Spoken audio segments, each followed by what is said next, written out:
6 months ago now, I filmed a video called Books TikTok Made Me Read, and this is pretty much a part 2 to that video.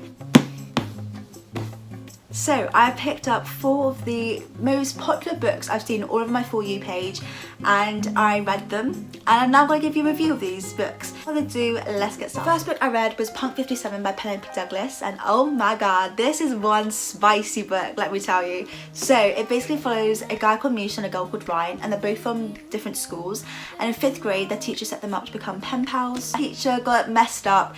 They thought Misha was a girl's name, but it's not, it's a guy's name. But other than that, Misha and Ryan both hit it off really well. They've been pen paling for years, and one of the rules with pen paling is to not look each other up on social media and not to communicate via social media, just to keep the mystery going with the pen paling. Fast forward to senior year of high school, Misha actually meets Ryan at a party, but he doesn't say anything in case it freaks her out and makes their pen paling come to a stop.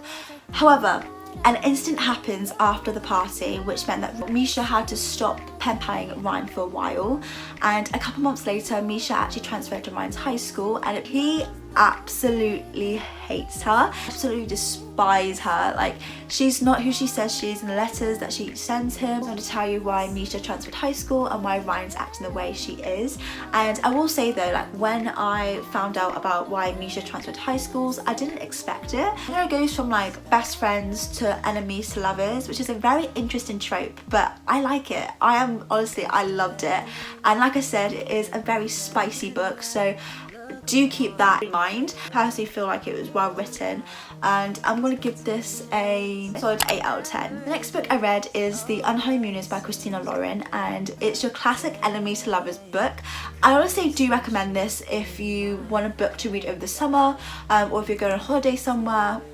I recommend this if you want like a romance, summer romance type of book. A girl called Olive and a guy called Ethan, and they hate each other very, very much. It's Olive's twin sister's wedding, and Ethan is there because Ethan's the best man of the wedding. Basically everybody at that wedding gets food poisoning except Ethan and Olive, and there's a honeymoon still up for grabs, but no one can go because the bride and groom are sick. Olive's sister told Olive and Ethan to go because the holiday is non-refundable. It's Hawaii and it's just like a free holiday basically. They both go, and it basically goes from there. I will say though, when how they treated Olive during like towards the end of the book, I will say I was upset. I did not like how they treated Olive, but it did kind of work out nicely at the end of the book. I do like it, but I will say it's not anything spectacular. Like, I read better enemies to lovers book personally. Not a bad book, but it's not like I said, it's not anything spectacular. Like a really good, just quick, easy read over the summer. I do recommend this, so for that reason I'm going to give this a 6.5 out of 10. You got to have a little Colleen Hoover in one of these videos.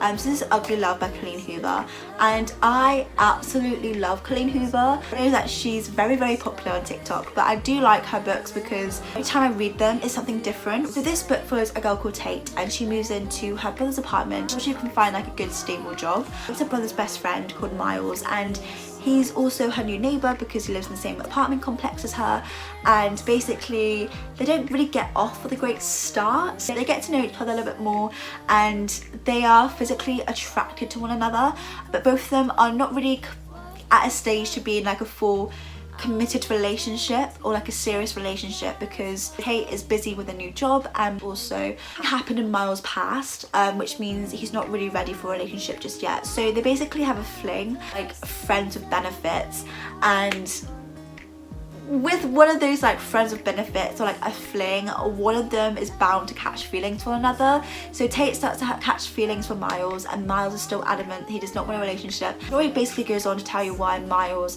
is acting the way he is and why he doesn't want a relationship, and it kind of shows you Tate's feelings and just how she's feeling with like the whole rejection. It's sad when you find out about why Miles doesn't want a relationship. Lie, I did cry. It's a good story, I think. I also really like Colleen Hoover's books because most of her books are like dual narratives, so it tells you different point of views from the different characters. With Tate, it tells you obviously her point of view, but it's set in like present day.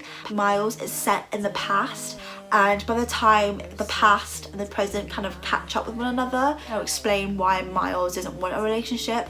It just pieces together really nicely, which I really like. There's a character in here called Cap, and I absolutely love him. I think he's honestly a sweetheart. Everybody's bound to love Cap as well. I'm going to give this a 7 out of 10 just because it isn't like my favourite Colleen Hoover book I've read so far. I really like Confess by Colleen Hoover. I like this book though. I think it's still a good book, but I do like Confess a lot. Last book I read is this one, which is Good Girl Bad Blood by Holly Jackson, and this is the second book in the series of the Good Girl's Guide to Murder.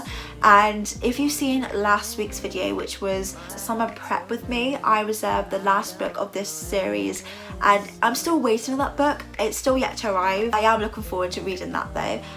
I love this book. Like I said, like most of the books I read are like young adult romance type of books, but this is like a really nice crime book to read. Like I said, this book is part of a series, so it does make sense to read the first book then the second book, because this book just pretty much follows the first book. I'm going to try to explain the first book first in order to make a little bit sense without spoiling it as much as I can. A girl called Pip, and she, for EPQ, solves an unsolved case, finds out who murders teens. This book, it's following that kind of process. The suspect, or like the murderer, is in prison, and media kind of says the wrong information of the whole case. Really annoys Pip, so she set up a podcast called Good Girl's Guide to Murder. She explains and gives up the evidence of what actually like happened in that case. Yeah, just giving her point of view of things and like what actually happened, the truth of everything. She said in the podcast that she would not solve any more cases because she was mentally and physically tired from solving the other case, and she put friends and family in danger. Vowed that she would never solve a case again. However, her friend's brother went missing and she solved the case in this book. That's kind of the whole point of the story. This book, I thought, I know exactly who took the brother. No, I was incorrect. So many plot twists. I did not expect it. I like this book. I think it's really, really good. It's really like written well. It starts off with like a normal writing kind of book. It's like pictures, interview, like audio clips. I just love how it's laid out. It's more fun and it switches it up a little from like reading your average normal book, which just adds a little something to the book, which I really, really like. I want to read crime book, but you don't want to read books that are like so gruesome or gory. I recommend this series. I think it's really good, and for that reason I'm going to give this 9.5 out of 10. I feel like it's very hard for me to give a 10 out of 10 on books, but this is like, it's up there. I will say it is up there. The books I've read this time around, I recommend you read this one, but obviously read the first book first, but read this one. The thing that didn't really hit with me that much is Honeymooners by Christina Lauren. I'm not saying it's a bad book, but personally for me, there are better books that I've read so far that are just a bit more than this book did. That's just kind of my opinion, obviously. It is my review of all these books, and that is my part 2 of this whole little TikTok books made me read. I hope you enjoyed it. Most likely we'll do a part 3 to this video soon in the future, so I guess look forward to that. Please make sure to like, subscribe and turn your post notifications. I post every Tuesday at 6 PM GMT, and I really appreciate it if you subscribe, and I'll see you in next week's video. Bye!